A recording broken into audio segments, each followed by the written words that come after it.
Tom Smith wasn't like the other lads his age. Sure, they all dreamt of escaping the drudgery of their small town, Ashtonville. But Tom's dream felt etched deeper, a longing that resonated in the ache of his empty stomach and the worn patches on his elbows. Tom was a good young man, kind and hard-working, but the world seemed to have forgotten how to reward such qualities. The air in Ashtonville hung heavy with the scent of despair. The steel mill, once the town's beating heart, had shut down years ago, leaving a gaping hole in its soul. The few businesses that remained clung on precariously, offering only a handful of coveted positions. Tom pounded the pavement with his worn boots, his resume a flimsy shield against the relentless tide of rejection. Each interview felt like another nail hammered into the coffin of his dreams. The memory of his childhood self, a blur of scraped knees and triumphant goals, lanced through him. Back then, the world had shimmered with possibility. Tom, a nimble figure with a knack for weaving past defenders, had been Ashtonville's very own golden boy.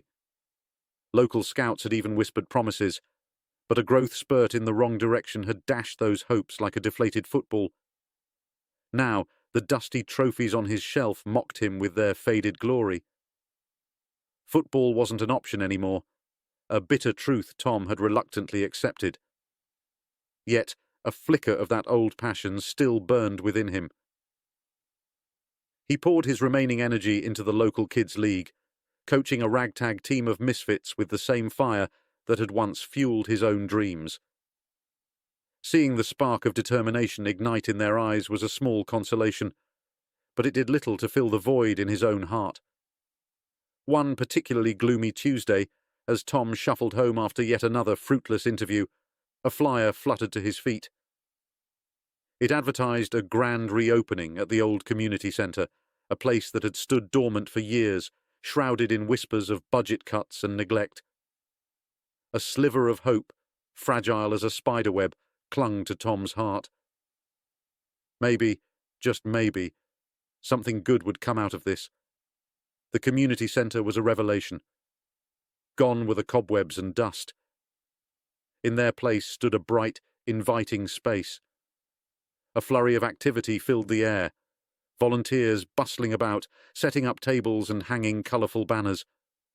Tom approached a woman with a kind smile and inquired about the reopening. "We're calling it the Ashtonville Hub." The woman, introducing herself as Ms. Rodriguez, explained, "A place for people to come together, learn new skills, share their passions. We're looking for volunteers, Tom, people with a good heart and a willingness to help." Tom's chest tightened with a mix of apprehension and hope.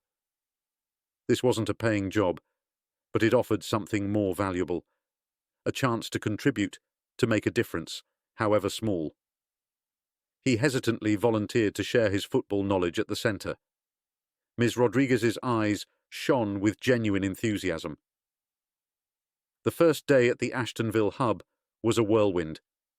Kids, brimming with energy, flooded the makeshift football pitch Tom had helped set up with donated equipment. The sight of their eager faces rekindled a forgotten spark within him. He wasn't just coaching, he was reconnecting with his own lost passion, channeling it into these young minds.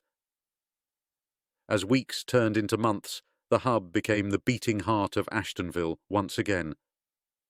Tom, along with other volunteers, offered a variety of programs: carpentry workshops led by a retired woodworker, baking classes by a passionate baker, and even a book club spearheaded by the town librarian. The hub became a refuge, a place where dreams, though small, dared to sprout again.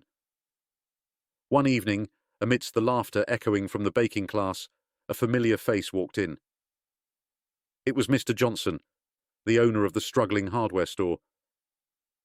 He looked hesitant, his gaze flitting around the bustling space. Tom approached him, a welcoming smile on his face. The conversation flowed easily. Mr. Johnson confessed his worries about the future of his store, the dwindling profits threatening to shutter it for good. As they talked, a plan began to form. The hub, with its focus on skills and community, could offer workshops on basic repairs and maintenance, drawing people back to the struggling businesses. The next day, Tom presented the idea to Ms. Rodriguez. Her eyes lit up again. "Tom, that's brilliant. It's all about creating a network, isn't it? Helping each other thrive." The fix-it-yourself workshops, led by Mr. Johnson with Tom's assistance, were a resounding success. People who couldn't afford professional help learned to mend leaky faucets and fix squeaky doors. Slowly, a sense of hope began to weave its way back into the fabric of Ashtonville. Tom, no longer the dejected young man burdened by unemployment, found his purpose renewed. The hub wasn't just a place, it was a testament to the collective spirit of Ashtonville, a testament that even in the face of hardship, a community could rise together. He wasn't just coaching football, he was helping to rebuild a town, brick by hopeful brick. One crisp autumn afternoon, a woman with sharp eyes and a determined stride walked into the hub. She introduced herself as Sarah Miller, a reporter for a regional newspaper. Intrigued by the buzz surrounding the centre, she had come to see for herself. Tom, along with Ms. Rodriguez, gave her a tour, showcasing the workshops and the vibrant energy of the place. Sarah was particularly interested in the Fix-It-Yourself program. She saw in it a story of resilience, a community finding a way to not just survive, but to thrive. The article she wrote, titled "Ashtonville Rises, a Community Centre Rekindles Hope," went viral. Suddenly, the little town on the forgotten map found itself thrust into the spotlight. Donations poured in from across the country. Ashtonville, once a symbol of despair, became a beacon of inspiration. People who had left to find opportunities elsewhere started looking back, a flicker of "what if" igniting in their hearts. With the influx of funds, the hub expanded its offerings. A computer literacy program was launched, and a small business incubator provided budding entrepreneurs with resources and mentorship.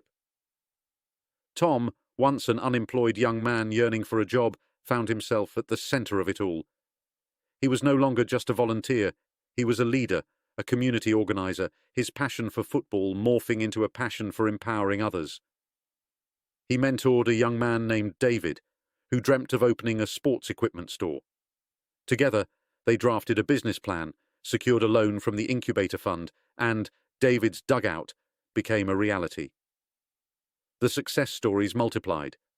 The bakery classes empowered a stay-at-home mum to start her own baking business, her delicious treats drawing customers from neighbouring towns. The carpentry workshops not only helped people fix their homes, but also led to the creation of a small furniture-making enterprise. Ashtonville, once a town resigned to its fate, was buzzing with a newfound energy. Years later, Ashtonville was a changed place. The abandoned storefronts were a distant memory, replaced by thriving businesses. The air, once thick with despair, now vibrated with the sounds of laughter and possibility. Tom, with a hint of silver at his temples, stood on the steps of the newly renovated community centre, a silent testament to the power of collective will. One sunny afternoon, a familiar face walked into the hub. It was Sarah Miller, the reporter who had first brought Ashtonville's story to light. Her eyes held a question, unspoken but clear. Tom smiled. "We're doing good, Sarah," he said, his voice thick with emotion. "We're doing really good." Sarah looked around at the bustling activity, a group of teenagers engrossed in a coding class, senior citizens learning how to use social media, a lively debate erupting in the book club. A slow smile spread across her face. "You did good, Tom," she said, her voice filled with admiration. "You all did good." Tom's journey had come full circle. He hadn't become a professional football player, but he had found his own kind of victory. He had helped his community rise from the ashes, proving that even in the face of adversity, the human spirit could not be extinguished. And as he watched the young faces light up with the spark of possibility, Tom knew that the dream, though transformed, still lived on. It lived on in the beating heart of Ashtonville, a testament to the unwavering power of hope and community. Please subscribe to my channel Lessons of Life and press the bell notification icon.